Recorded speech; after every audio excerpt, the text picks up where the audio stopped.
Okay, so let's talk about one of the biggest challenges for any country with nuclear power. What do you do with the waste?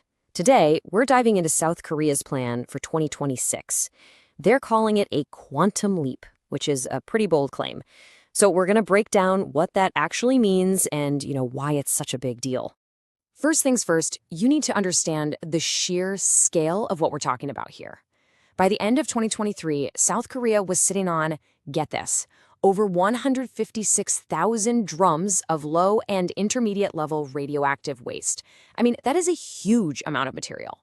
And it's not going anywhere on its own, right? You need a seriously solid long-term plan to deal with it safely. So why are they calling it a quantum leap? It sounds a bit like marketing, right? But it's because this isn't just about, digging a bigger hole or building another warehouse. We're talking about a complete overhaul of their whole system. They're bringing in new facilities, brand new tech, and much smarter ways of doing things all at the same time. It's really a shift in thinking, from just managing the problem to actually engineering a permanent solution. All right, so we're going to break this whole quantum leap down into four main parts. We'll start with how they're scaling up their capacity. Then we'll look at the actual infrastructure they're building. After that, we'll get into the cool tech stuff, how they're upgrading with AI and data, and finally, we'll pull it all together to see what it all means for safety. Okay, first up, scaling up their disposal capacity. And this is more than just numbers. It's about being able to handle more waste and do it faster, but also, and this is key, being able to handle new kinds of waste that used to be a real headache. And you can see that growth right here. In 2025, they were taking in just under 3,900 drums. The goal for 2026? To get that number up over 4,000. It might not sound like a huge jump, but it's a really concrete, tangible increase in how much waste the entire system can handle every single year.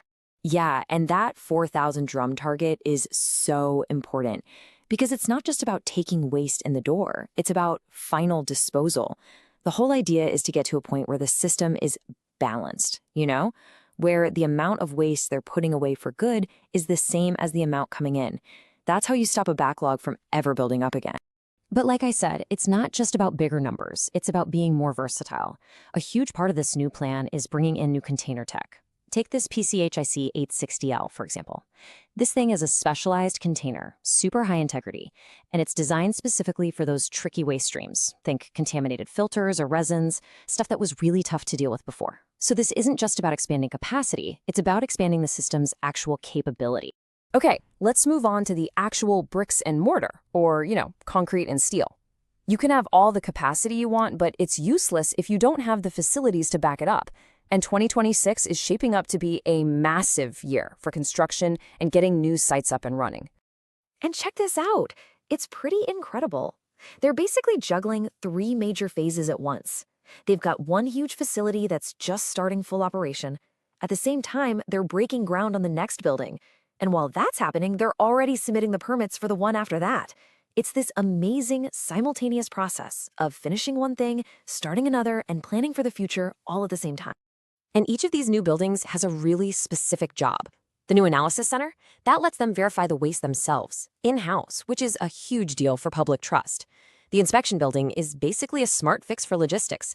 It gives them a place to hold up to 10,000 drums so things don't get jammed up. And that third facility they're planning, that's going to be specifically for very low-level waste, which just makes the whole operation way more efficient. All right, now for my favorite part, the high-tech stuff. We've talked about the physical buildings, but the 2026 plan also includes giving this whole operation a digital brain. It's about weaving smart technology into every single step of the waste management process. And we're not just talking about one little app here. They are embedding AI everywhere. So, for example, instead of a person having to stare at thousands of x-rays of waste drums, an AI can scan those images and flag anything that looks off. Way faster, way more accurate. They'll have drones doing automated inspections, getting into places that are tough for people to reach safely. And this is really smart. They'll use AI for predictive maintenance. So it can analyze data from the equipment and basically say, hey, this part is about to fail, so they can fix it before it breaks down. The heart of all this tech is something called a digital twin. The best way to think about it is like a super advanced video game or a flight simulator, but for the entire disposal site. It's a perfect virtual copy that's constantly being fed live data from the real facility. So the operators can run simulations, test out what-if scenarios, predict failures, and figure out the best way to do things, all without any risk in the real world. This is an absolute game changer. It lets them go from reacting to problems to getting ahead of them.